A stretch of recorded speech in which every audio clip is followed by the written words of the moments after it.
funciona pelo INSS, né? A gente só trabalha com funcionários da prefeitura. Porque não é o INSS. Porque não é o INSS. Podcast não é do INSS. Olá, seja muito bem-vindo ao podcast Não é do INSS. É o primeiro podcast 100% feito de RPPS para RPPS. Toda semana tem episódio novo por aqui e para você que nos ouve, já siga o nosso canal pela plataforma de streaming de preferência, @não é do INSS também nas principais redes sociais. Na nossa mesa virtual de hoje, a gente vai até São Paulo com a Grid Investimentos aqui, mesa dupla por aqui.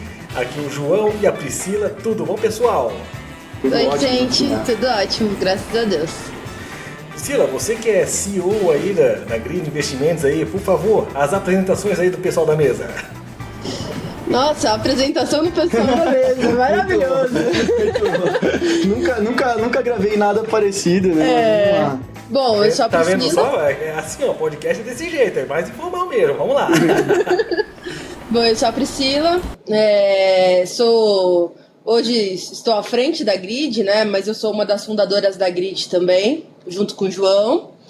A Grid é uma parte da nossa experiência com a IPPS, né? Vou fazer 14 anos de experiência já no segmento. Essas coisas a gente não pode falar porque revelam a idade, é proibido. E de lá pra cá, né? Eu comecei no Bradesco, minha primeira formação no mercado financeiro foi no Bradesco, fiquei 4 anos lá. Depois eu migrei para a Geração Futuro. Na Geração Futuro, a ideia era desenvolver já esse trabalho com regime próprio de previdência, que eu nem sabia que existia. Para mim, tudo era INSS, então... E aí depois, a Brasil Plural comprou a Geração Futuro, transformou em Genial Investimentos, e a gente continuou desenvolvendo esse trabalho dentro da Genial. E por último, em 2018, nós saímos da Genial Investimentos e montamos a Grid, né? Isso aí. E eu sou o João. Eu tenho um pouquinho menos de tempo de estrada, graças a Deus, um pouquinho mais jovem aí. Ah, nossa, muito mais jovem. Mas eu tenho 11 anos no mercado financeiro dedicados a RPPS também, né? Eu comecei estagiando na Geração Futuro. Na época, todo mundo tinha espinha na cara lá na Geração Futuro. E sigo o mesmo caminho que a Pri, assim, né? Eu fui sendo arrastado para o universo de RPPS, mas comecei como estagiário lá na Geração Futuro e depois passei por todos esses processos, né? A Geração Futuro se tornou Genial, depois a gente participou também, né? Eu participei também, né, da fundação da Grid Investimentos, então tem um pouquinho de mim também nesse projeto. Bacana. Isso aí só mostra o DNA de vocês aí mais jovem também, né? E conta um pouquinho também como é que foi assim esse start de vamos montar uma Grid agora. Vamos sair de onde a gente está e vamos partir para uma empresa própria nossa aqui, para a Grid. Como é que foi essa construção, esse desenvolvimento aí até chegar onde vocês estão hoje aí? Puxa, Rafa, eu falo que assim, as coisas vão acontecendo, né? Nem tudo é planejado. Então, eu lembro que na época a gente estava dentro da Genial e a Genial é uma casa muito grande, né? Então, dentro da Genial, a gente era um pedacinho lá dentro, né? Então, nós éramos funcionários, então a gente não tinha voz, né? A gente fazia as coisas conforme a casa demandava, mas a gente não tinha muita liberdade, né? E a gente passou por um momento lá dentro, onde em 2012, 2013 e 2014, os nossos fundos foram considerados os melhores fundos do mercado. E aí, em 2015, a gente começou a perder para o mercado, né? E eu lembro muito bem... Foi 13, 14 e 15. Isso. 16 foi a virada. Foi isso mesmo. Foi 13, 14 e 15, com a entrada da Brasil Plural no grupo, os nossos fundos eram considerados os melhores fundos do mercado. Foi quando a gente conseguiu ter 1 bi de RPPS, que era muita coisa para a época para uma gestora independente. E aí o nosso gestor errou a mão e os fundos eles despencaram, né? E aí o que aconteceu? Eles deixaram de ser competitivos E a gente escutava muito do nosso cliente, nossa, eu lembro como fosse hoje. A gente ia fazer visita e a gente escutava dos nossos clientes assim: Priscila, esse fundo não tá legal. Não dá mais para eu continuar com ele na carteira. Você não tem outra coisa para me mostrar? Porque eu não quero deixar de ser cliente, mas com esse fundo aqui não dá. E a gente não tinha, porque a gente tinha 4 produtos na casa e os 4 produtos estavam ruins. Foi aí que a gente começou a falar, pô, não dá pra gente perder o relacionamento que a gente tem no segmento. Mas se a gente continuar aqui também, a gente não vai ter muito o que fazer. Porque assim, quando um produto ele passa por um momento de estresse, demora para o investidor retomar a confiança nele. Demora anos, né? Até porque o IPPS, uma das principais características que ele olha num produto é o retorno. Então, se ele foi mal um ano, esse mal um ano vai ficar mostrando nos últimos 6 meses, nos últimos 12 meses, nos últimos 24 meses. Então, iria demorar, né? Foi aí que a gente conversou com os donos, né, da Genial Investimentos, e a gente propôs uma forma, né? A gente autônomo na época nem estava no auge ainda, esse boom veio depois, né? Nós conversamos com eles e aí a nossa ideia foi: nós vamos montar um escritório onde vocês continuam sendo nossos parceiros, né? Quando os fundos recuperarem, a gente vai continuar vendendo vocês, mas a gente teria liberdade para encontrar outros gestores que não eram representados no segmento e que poderia fazer sentido, né? E foi aí, a Grid nasceu nesse contexto.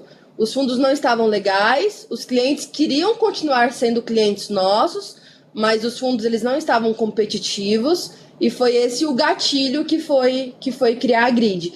E aí vieram essas outras gestoras, e aí a gente fez uma transição bem devagar dentro da Genial, porque a gente não sabia como que o cliente ia receber essa migração, né? E no final deu tudo certo. Acho que foi o melhor momento que a gente podia fazer, que eu falo que um dos pontos, né, a questão do empreendedorismo no Brasil, ele é muito difícil, né? A nossa cultura, ela não é uma cultura do empreendedor. Ela é uma cultura do seletista, né? Então, você abrir mão do seu salário, do seu bônus, dos seus benefícios, para você começar a pagar imposto, né? Era uma decisão muito difícil. Então, essa nossa decisão, ela veio no momento exato, que foi quando a gente também, em algum momento, poderia deixar de ser útil para casa, né? Porque a gente não tinha o que vender. E foi no momento super oportuno. Sim. Não, e inclusive, né, a Plural foi muito parceira da gente nessa migração também.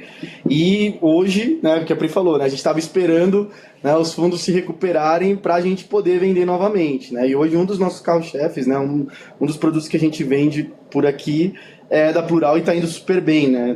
É um fundo de ações também que está indo super bem. Então deu muito certo, assim. São ciclos, né? Às vezes a gente tá posicionado mais para vender uma casa e às vezes outra. A gente vai revezando aí, que a gente tem que atender os interesses de todo mundo, né? Tem que atender os interesses do cliente, né? Do IPPS, sem causar nenhum tipo de... Na verdade, né, a experiência tem que ser boa até pra gente ter o cliente por mais tempo, né? E também atender o outro lado que cobra a gente também. Legal. E nisso aí, a Grid já está com... Qual é a equipe que está hoje trabalhando aí por trás do João, aí, da Priscila? Qual que é o tamanho de vocês hoje aí e qual que é a captação que vocês já tem com o RPPS também? Nós somos em... 8 comerciais? 8 comerciais, mais 5 pessoas no nosso administrativo e mais uma pessoa que é a pessoa que é responsável pela parte de título público, né? Então, 14 pessoas? Putz, nem sou mesmo. Eu nem fiz a conta. Pô, sacanagem isso. Eu nem fiz a conta, mas é por aí, 14, 15 pessoas que fazem parte aí do nosso dia a dia, né? Alguns ficam aqui no escritório em São Paulo, quem mora em São Paulo fica em São Paulo, mas a gente trouxe algumas pessoas que ficam cada um no seu estado, né? Então, tem o Gustavo Trancoso, que fica no Espírito Santo, o Rodrigo, que fica no Rio Grande do Sul, né? Que tá até ajudando aí nessa distribuição junto a Santa Catarina. Tem o Luiz Brenha, né, que fica em Itu, atende mais no interior de São Paulo.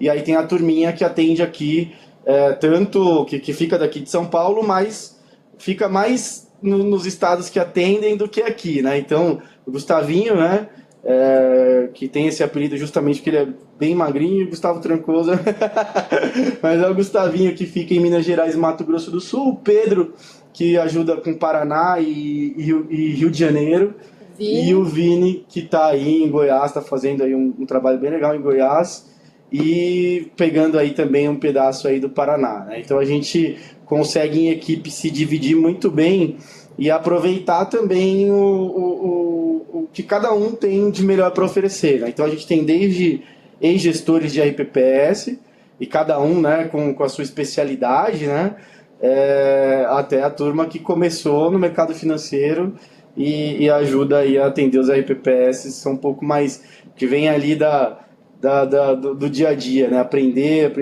até chegar até vocês aí. Acho que vocês devem lembrar aí, quando eu ia visitar vocês aí, eu nem barba tinha. Já faz algum tempinho já, né, que a gente já tem esse conhecimento, já que você aí também vindo pra cá também. Pode falar. É que a gente consegue dividir bem o Brasil, né? Então, assim, a gente é muito bem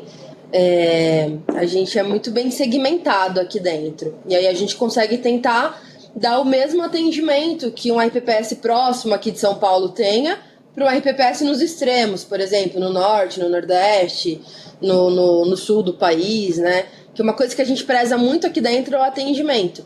Então, a gente tenta meio que, embora cada um tenha um perfil diferente, acho que quem conhece as figuras aqui da Grid sabe exatamente o que eu tô falando, né? Cada um tem um perfil diferente.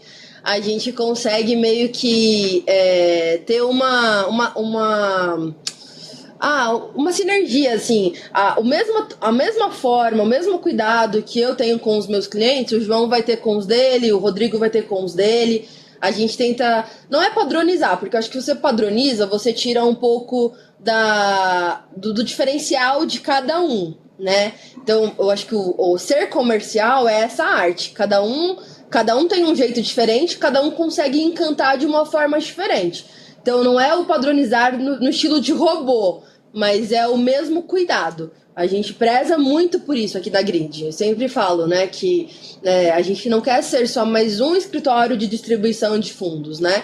A gente preza muito por essa excelência na qualidade do atendimento, no cuidado com o cliente. E isso não é uma coisa montada, é uma coisa que nasce aqui dentro. Então, dá para perceber. É uma cultura, né? É uma cultura. Isso está enraizado aqui dentro. Não é uma coisa que não é uma coisa forçada. Eu acho que quando é forçado, o cliente percebe. E aí isso não traz o nosso diferencial, sabe? Então é uma das coisas que a gente preza muito. Por mais que cada um tenha o seu local de atendimento, a sua base de clientes. Um ajudando o outro aqui dentro também. Isso é uma coisa muito difícil de você ver no mercado financeiro. A gente tem...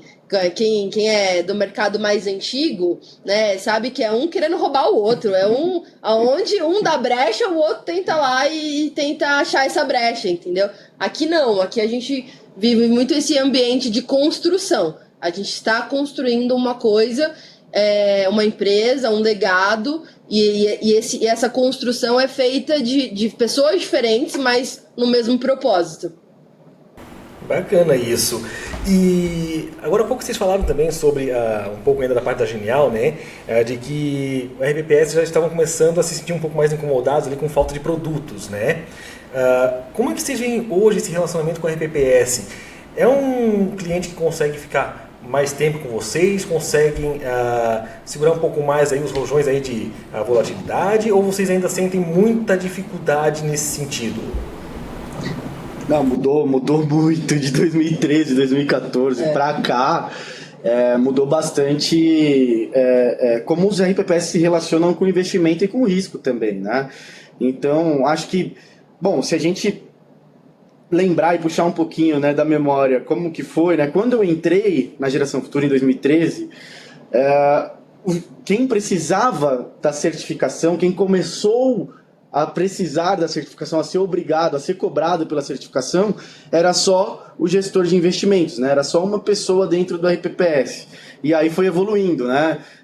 Começou a passar a exigir de comitê de investimentos, né? Maioria mais um e tudo mais. Então imagina que tinha muita gente que nem certificação, nenhum tipo de certificação tinha.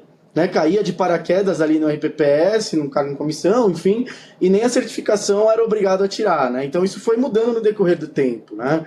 Então hoje a gente já tem uma certificação que exige que se certifique em comitê de investimentos, conselho, o gestor, né? Agora até adiou, né? Mas tem a questão dos portes dos RPPS e cada um vai exigir um pouco mais de conhecimento. Tem o Progestão, né, que tem uma série de cobranças também, né, relacionados a isso. Então isso facilitou muito o nosso trabalho, né? Então a gente sempre teve, né, uma cultura de trazer a educação para os RPPS como uma forma até de facilitar o nosso trabalho mesmo. Então, vamos dar um curso de CPA 10, vamos dar um curso de CPA 20, CGRPPS, né? Dá não, né? Patrocinar, né? Justamente porque se a gente coloca todo mundo na mesma página, fica um pouco mais fácil essa comunicação e até o entendimento relacionado a esse tipo de risco, né? O risco de mercado, quando está em renda variável ou exterior, né? Então, isso só facilita o nosso trabalho. Quanto mais conhecimento a turma tiver, melhor para a gente. Não, com certeza. Essa questão da capacitação do segmento, ele melhorou demais. Porque você, por exemplo, num momento, assim, acho que de crise que a gente consegue lembrar, assim, de mais curta, foi a pandemia. Lá em 2020, né? Que foi em março de 2020, o Brasil descobriu que existia uma pandemia no mundo. E em março, a Bolsa despencou. Naquele ano, a gente presenciou a RPPS entrando em Bolsa. Isso é uma característica, assim, que ficou muito forte pra gente. Primeiro que quem estava não ficou desesperado para sair. Então, o pessoal entendeu que nós estávamos passando por um momento de estresse no mercado. E quem era um pouco mais agressivo nessa questão e conseguia fazer uma leitura melhor do mercado e ver como uma oportunidade, a gente viu a RPPS entrando em bolsa. Isso só foi possível dado a capacitação do segmento, né? Você entender que o mercado é cíclico, que as crises geram oportunidades de entrada, é um mercado mais maduro, né? É uma coisa que os anos passaram e conseguiu trazer esse legado pro segmento, né? Se isso tivesse acontecido em 2013, 2014, seria totalmente diferente. Totalmente diferente. Você teria o RPPS saindo no pior dia de bolsa, né? O dia que a bolsa desvalorizou, não, sei lá. Na verdade, você não teria muito RPPS aplicado em bolsa também. Mas por aí. Se a gente fizer um paralelo aí de como a carteira, acho que na época, acho que 2013, quando eu entrei, acho que era 4%. 4% em renda variável só. Dos RPPS tinham renda variável, né? Hoje deve ser um pouco maior, não tenho esse número de cabeça, mas deve ser um número um pouco maior. E assim, e não só isso, né? A gente consegue perceber o RPPS aproveitando o melhor do mercado no que ele oferece naquele momento, sabe? Então, por exemplo, um outro evento que você não veria lá em 2010, 2011, foi essa guinada do RPPS para título público, né? E isso, por mais que possa parecer besta, né, ou simplista demais, você ter o RPPS comprando título público direto no momento oportuno para isso, fazendo concorrência, buscando a melhor taxa, isso também é mais um marco do amadurecimento do segmento. Né? Nem podia, né? Podia, marcar sempre pôde. Não, marcar na curva verdade, não. Verdade. Mas você tem muito RPPS marcando a mercado também. Mesmo. Não é a maioria. A maioria veio para marcar na curva.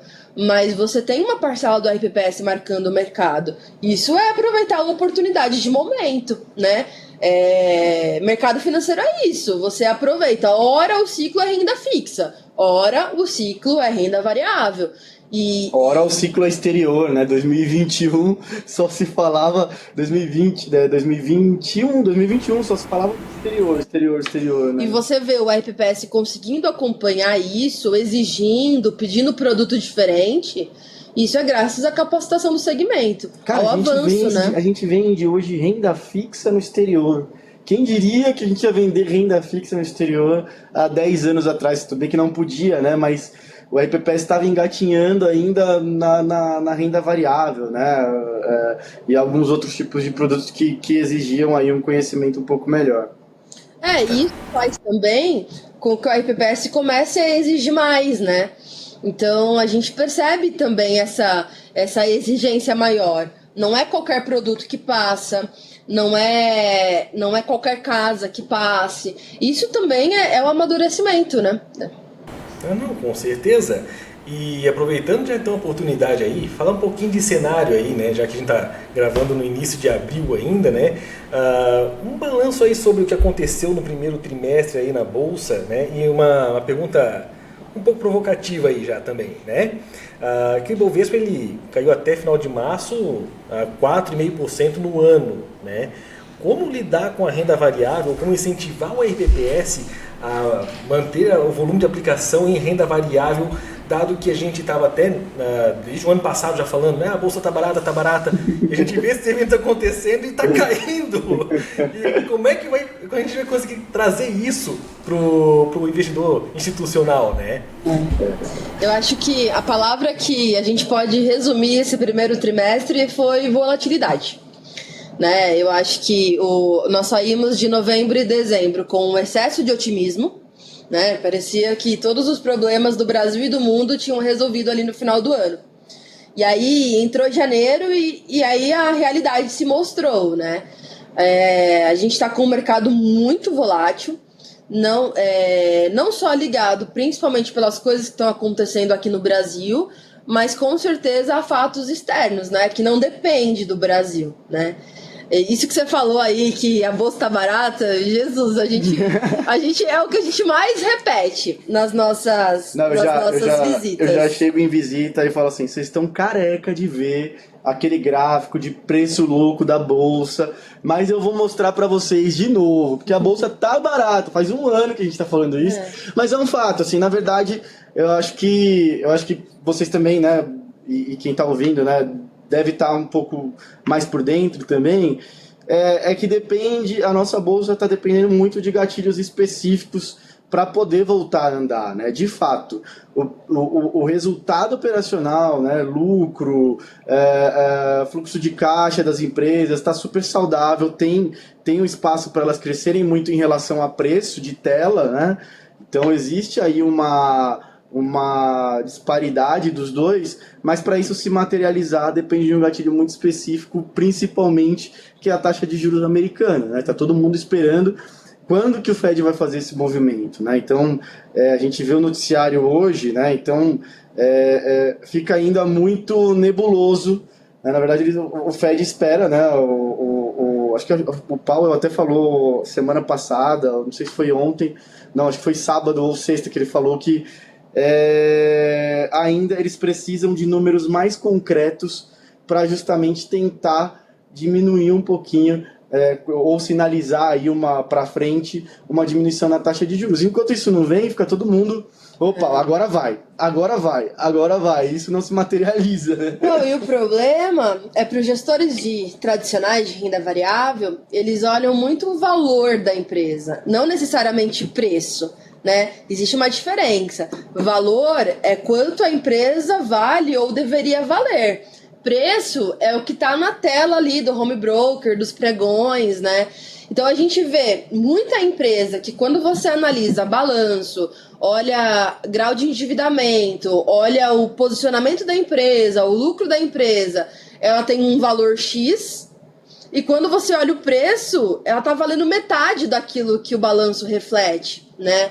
Então, essa distorção que o João falou, isso em algum momento vai corrigir, né? São distorções que o mercado ele tem essa tendência a essa correção, né? Acontece que esses fatores externos, também esses conflitos, né? A gente estava conversando hoje aqui essa questão do Israel bombardear na Síria Fugiu o nome agora também. o consulado, do Irã, né? Poxa, cada hora é uma coisa diferente, né? Era a guerra da Rússia com a Ucrânia, depois foi a questão de Israel lá na faixa de Gaza. E aí são países que têm o petróleo como um instrumento muito forte de barganha, né? E acaba refletindo no preço das empresas, né? A palavra do momento em relação ao preço-lucro das empresas, tanto na Bolsa Brasileira, né, principalmente na Bolsa Brasileira, é justamente a assimetria. Estava tentando lembrar aqui, mas agora eu puxei a palavra. É a assimetria, né? Então existe uma assimetria muito grande. Quando que vai surgir esse gatilho para essa assimetria diminuir? A gente realmente não tem uma data precisa. Olha, a gente tentou cravar, né? Era março. Era março, depois foi para maio, junho, agora segundo semestre, né? Então isso tira um pouquinho da expectativa que a gente tinha disso se materializar. Por um motivo simples, né? O título público americano está pagando muito bem. Então o investidor que é mais conservador, ele olha o ativo mais seguro do mundo vis-à-vis outros ativos que entregam um pouco mais de risco, ele vai preferir um pouco, muito menos de risco, com uma expectativa de retorno menor também, mas o risco é muito menor, né? Mas assim, uma coisa que também não dá para negar, e a gente sempre fala como uma questão de oportunidade, é que o mercado ele antecipa as coisas, né? Então, assim, não dá pra gente não olhar esses gráficos de preço-lucro, por exemplo, ou de olhar essa questão do preço, de quanto que a empresa vale e tudo mais, e não olhar como uma oportunidade, né? Existe um ditado no mercado financeiro que fala que a bolsa, ela sobe no boato e cai no fato, né? Então, se eu esperar todos os astros se alinharem para eu ir para risco, eu vou perder o trem, né? Então, o que a gente tem recomendado para os nossos clientes, né? Primeiro, que é uma questão de preço médio. Isso o pessoal olha pra gente e às vezes acha que é papo de comercial, né? Que eu quero ter sempre captação, mas não é isso. Olha também a questão da pontuação da Bolsa, né? Eu acho que o que preocupa um pouco também é que a Bolsa está em 120 mil pontos, né? E, historicamente, ela já esteve em níveis muito mais baixos do que esses 120 mil pontos. Então, acho que a dúvida que fica é: 120 mil pontos é um preço ok para a Bolsa ou as empresas, né, no Ibovespa estão muito descontadas? E, de fato, 120 mil pontos ainda tem 120 mil pontos ainda aborda uma subprecificação muito grande das empresas. O que a gente não tem é justamente o gatilho que a gente tinha comentado, né? Então, assim, o que a gente fala muito é preço médio. E a gente tenta sempre vender da forma que a gente vende, mais mostrando como aquele gestor faz a leitura do cenário, do que efetivamente o número do retorno que ele tá te entregando naquele momento. Então, se você escuta o gestor, se você acha que o que o gestor falou está alinhado com o que você enxerga e entende de mercado, você entrar num fundo que está dando 4% negativo no ano, ou 5% ou 6% negativo no ano, é um momento de oportunidade. Você está comprando um ativo que está alinhado com o seu entendimento, só que mais barato, né? Então, eu sempre falo, vai entrar em renda variável, faz em pequenas parcelas, né? Divide aquele valor que você vai colocar, porque senão você fica restrita a uma única aplicação e pode correr o risco de pegar um momento ruim, um dia ruim de bolsa, né? E você não consegue sentir realmente aquele produto porque que ele estaria proposto a entregar na sua carteira, né? Então essa é a primeira coisa. Preço médio. Entre risco, disciplina. Entra em risco, mas de uma forma calculada, né? Vou aplicar aqui 5 milhões desse produto. Coloca mais um, até chegar no 5 que você tinha estipulado. Você consegue, você diminui o seu risco e você potencializa o seu retorno dentro daquele produto. E uma outra coisa que a gente tem falado muito é para o cliente, dado que nosso cenário está muito volátil e depende de coisas mais externas do que interna para que a gente possa tirar essa volatilidade do mercado, é procurar produtos com menos volatilidade, né? Produtos que talvez não vão ultrapassar o Ibovespa se a bolsa subir muito, muito rápido, mas não vão te deixar na mão. Não vão te penalizar muito, né, em eventuais quedas, né? Justamente vão segurar um pouquinho essa volatilidade mais forte para baixo, né? Agora, se o seu apetite de risco for extremo risco, aí você pode ir para o tudo ou nada. Mas são pouquíssimos RPPS que têm essa característica, né? Não, e principalmente conseguir acertar, né? Agora vou começar a arriscar um pouco mais também, né? É um pouco mais difícil achar isso. Aproveitando ainda um pouquinho sobre a parte de Bovespa, né? A gente falando de índices ainda, a Vale é uma que carrega muito ainda o Ibovespa, né? Ela tem quase 15% de peso sobre o índice ali. E ela deu uma boa queda aí ao longo do último trimestre. Baseado nisso, obviamente, o Ibovespa também teve essa queda, se refletiu. Os fundos com que vocês trabalham, né, eles ficam muito carregados nesse tipo de produto, como a Vale, ou em produtos em pesos muito relevantes nas suas estruturas, ou eles conseguem ter uma diluição do risco e trazer um melhor conforto aí para o cliente final, no final das contas? Não só Vale, né? Aconteceu um evento com Petrobras também, que foi a questão do governo ter uma ingerência, né, na questão da distribuição dos dividendos, e tanto Vale quanto Petro, né, elas têm um peso muito importante dentro do Ibovespa, e isso dita um pouco o mercado, né?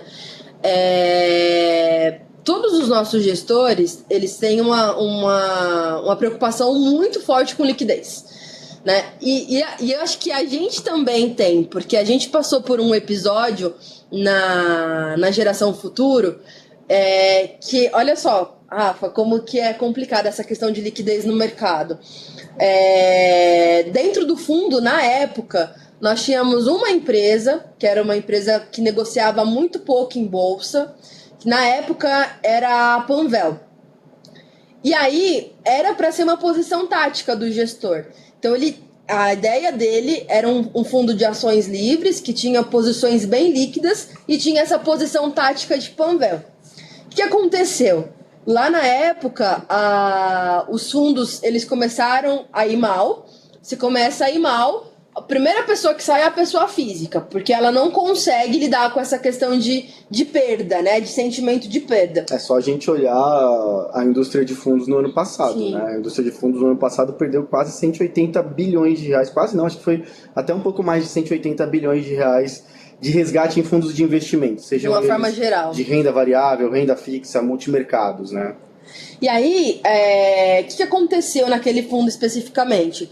Para o gestor conseguir honrar os resgates, da onde que ele vem? O que ele vendia primeiro? As empresas mais líquidas. Então, vinha o resgate, vendia o que sensibilizava menos profundo. Vinha resgate, vendia o que sensibilizava menos. E aí, aquela posição, que era para ser uma posição tática, pequenininha, de 3%, ela virou quase 20% do fundo. Por quê? Porque o gestor não conseguia ter saída para ela. A saída era muito inferior aos resgates que vinham dentro do produto, né? E aí, isso trouxe para nós meio que assim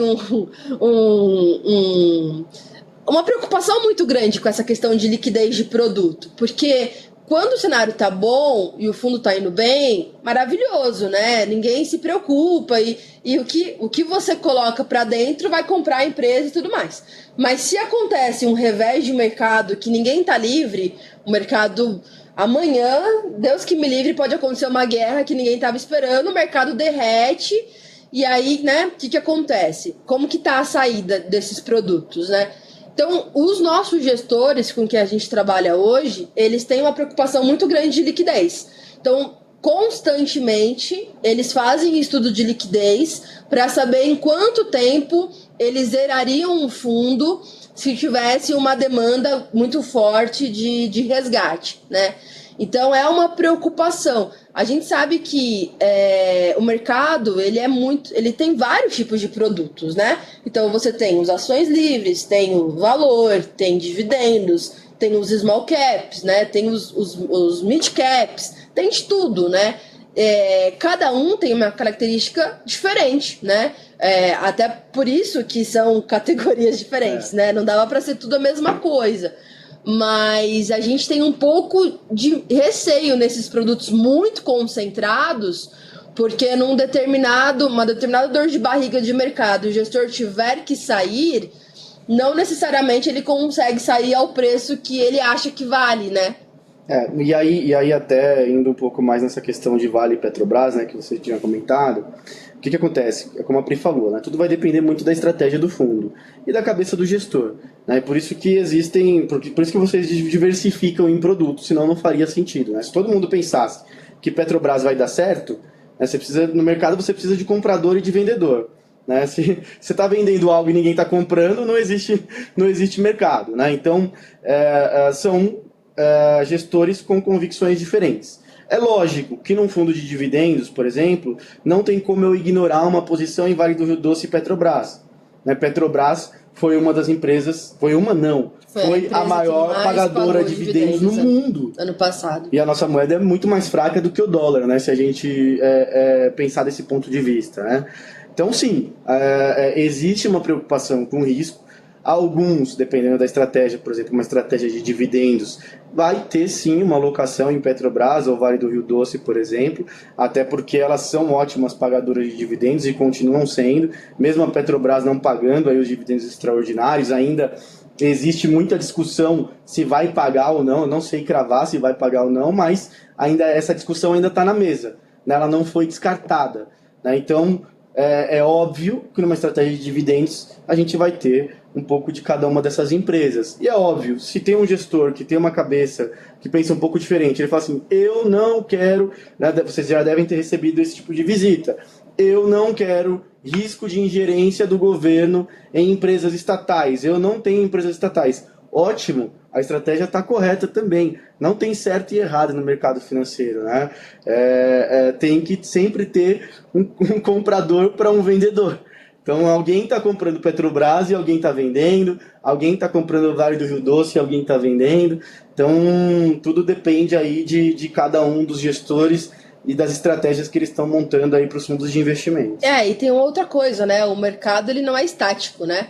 Então ele muda muito. Então, da mesma forma que o gestor ele acreditava em Petrobras ou em Vale, ele tinha uma posição X, se acontece algum fato importante, ele pode diminuir essa exposição se ele achar conveniente, ou se ele achar que a empresa caiu muito, ele pode até aumentar essa exposição, né? Por isso que a gente defende muito a questão da gestão ativa. A gestão ativa é isso, né? Ele vai olhar o cenário e ele vai entender, poxa, saiu essa informação aqui da Petro, saiu essa informação aqui do Conselho da Vale. Vale esse risco? Não vale? Vamos aumentar? Vamos diminuir? Então, acho que essa questão da característica da gestão ativa, ela é extremamente importante. Até porque o único tipo de gestão que vai se justificar não ter Petro ou Vale é a gestão ativa, né?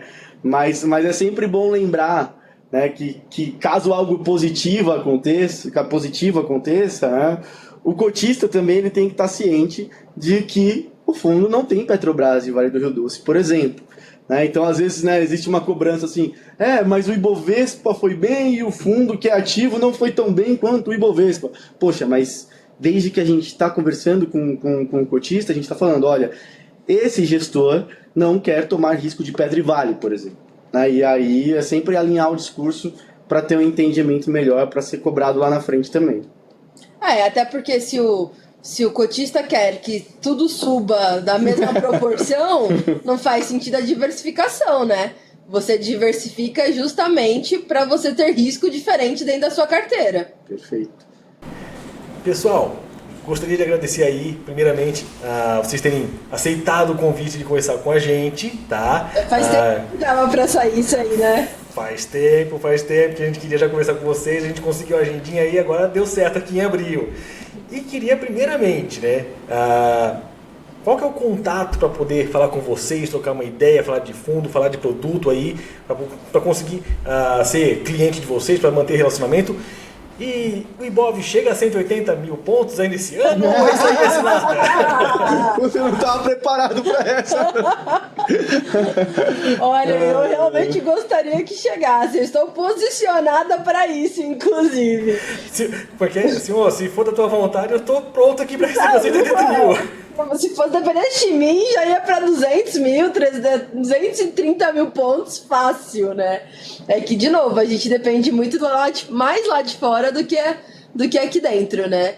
Mas não dá pra falar, Rafa, é muita variável ali pra travar alguma coisa. Acho que foi, né, o tempo que a galera perguntava assim, e aí, quanto que o Bovespa vai fechar no final do ano, né?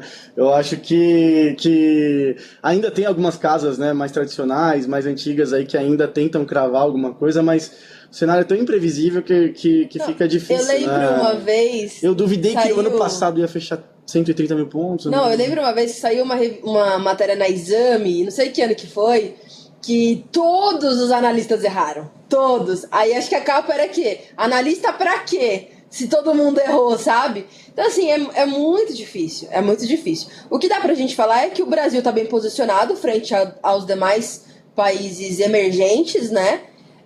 E que tem tudo pra acontecer desde que primeiro, assim, não aconteça mais nenhuma guerra no meio do caminho, né? E se realmente a gente começar um ciclo de redução de juros lá fora, lá nos Estados Unidos. Essa variável ela é muito importante. Não sei se chega a 180 mil pontos, mas começando isso, a gente destrava um gatilho importante aqui para a Bolsa Brasileira e a tendência é que a gente viva momentos muito bons de Brasil, né? Então, isso dá para a gente falar. Agora, eu realmente gostaria de ver essa bolsa em 180 mil pontos. Deus te ouça. E aí você perguntou os nossos contatos, né? A gente tá no Instagram, Grid Investimentos, né? Tudo junto. @Grid Investimentos. @Grid Investimentos. Mas também tem o nosso site também, que tem os nossos contatos lá.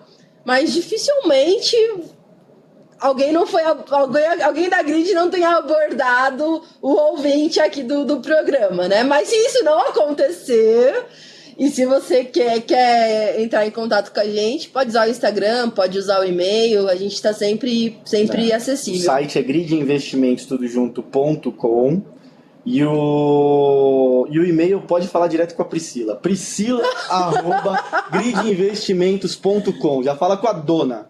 Já manda que ela retorna para você. Isso tem um lado tipo assim, ó, não enche a minha caixa de e-mail, é mais ou menos isso já. Não, pelo amor de Deus. Não, vocês vão ter o prestígio de ser atendidos pela Priscila. Muito prestígio. Não, e só aqui entre a gente aqui, né, que eu tô do lado de uma economista aqui na minha sala aqui, mas que ela não me ouça agora, né? Essa coisa de cravar Ibovespa é papo de economista também, né? Papo de economista, total. Papo de economista. Tentar controlar o incontrolável. Tentar controlar o incontrolável, é isso aí, ó. Perfeito. É muito difícil. É muito difícil, muito difícil. E outra, né? A gente não consegue manter tudo mais constante. Não Se consegue fosse manter. tudo mais constante, daí dava certo, entendeu? Claro. Eu lembro que nem aqui a Alessandra sofrendo nesse negócio. Eu lembro, Rafa, que quando eu comecei a visitar e tal, foi inclusive um cliente de Santa Catarina, ele não tá mais em RPPS. Aí ele me perguntou assim, o que estão falando aí de Ibovespa no final do ano e tal? Eu fiquei assim, aqui branco. Aí ele, você tem que saber quanto que Ibovespa vai fechar, quanto que a casa tá prevendo pro Ibovespa fechar no final do ano. Eu falei, beleza. Aí depois eu descobri que ninguém acerta, eu falei, então tá bom. Aí caiu em desuso isso. Por isso que a gente sempre fala, né? A gente bate nessa tecla. Converse com o gestor do fundo. Converse com o pai da criança.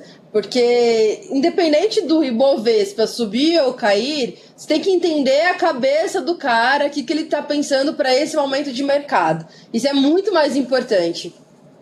Isso aí. Não, bacana, pessoal. Então, mais uma vez aí, obrigadão aí, vocês terem aceitado o convite, conversar com a gente aqui também. E obrigado a você também que nos acompanhou até aqui. Semana que vem temos um episódio novo. Até lá! Tchau, pessoal. Até mais. Obrigada, Rafa. Valeu!